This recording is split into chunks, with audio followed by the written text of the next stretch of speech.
Hi guys, welcome back to my channel. So this video wasn't planned and that's why it's starting this way. I was doing something and then I just want to show you guys. So let me pin this mic. So now I am currently making like wigging this hair, right?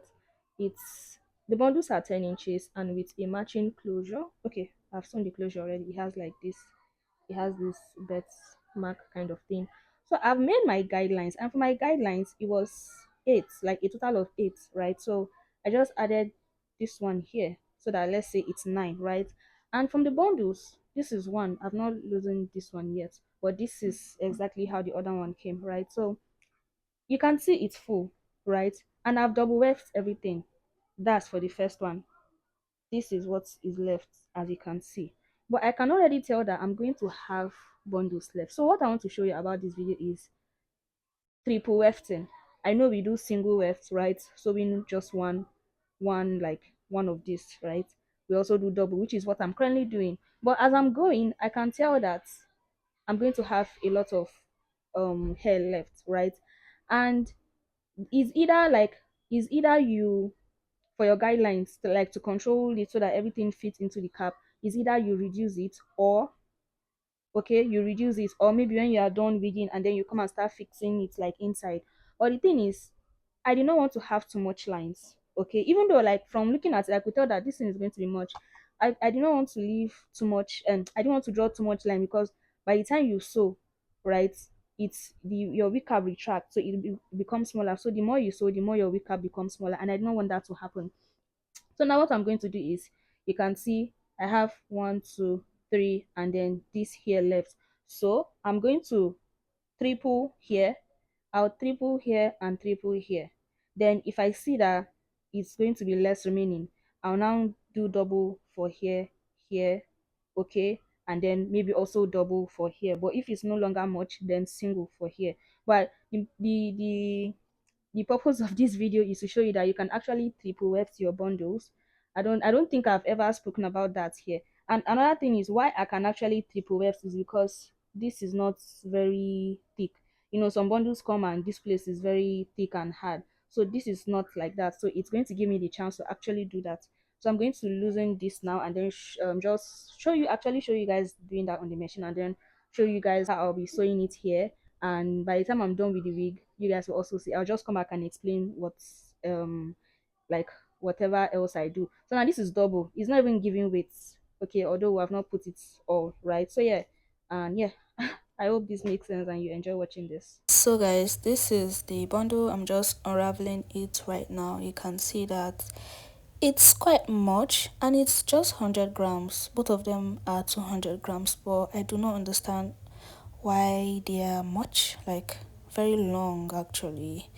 So yeah, this is what it is. So I'm going to now add it to that last that little one that was left for me, and this is how I'm going to join it. Okay, so just next to the second weft, right, and you want to make sure they are close together, not on top so that they are not bulky, just next to each other, so it's like they are going like on steps like that. So I like to manually stitch first so that it helps me like support before I continue.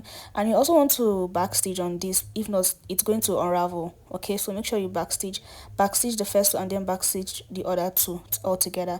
And when you are sewing now, you're focusing on the new one you're adding, and then the second one, right? So it's like from the top, the second and the third, those are the ones you are stitching on, and you can see this is what I have.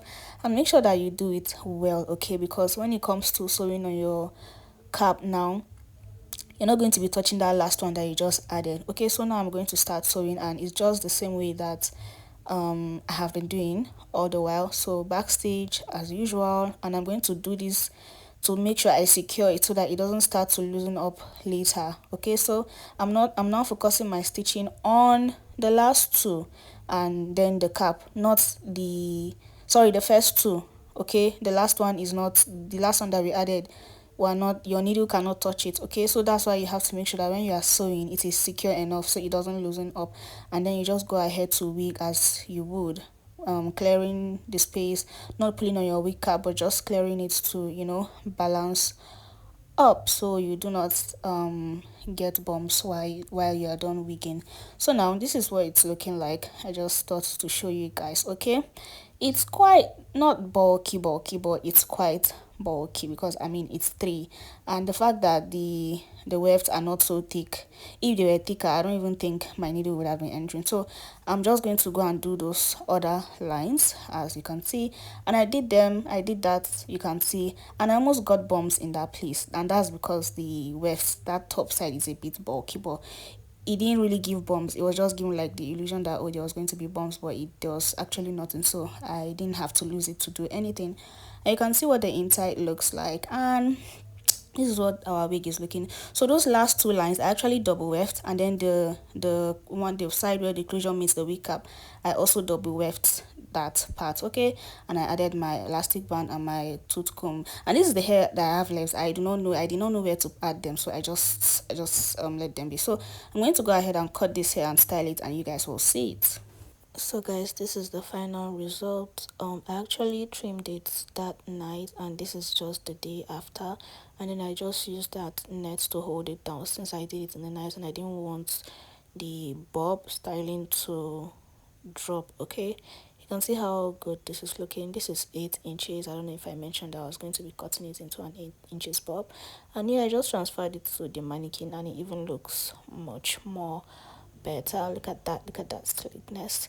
Anyways guys, yeah, that's it. So if you want to learn how to wig like this, I'm going to link the video where I spoke about my online class, one-on-one classes, where I'll be teaching you how to make different types of wigs. If you also want to learn how to ventilate, I'll link that as well. Thank you for watching, and I'll see you in my next one. Bye. Mwah.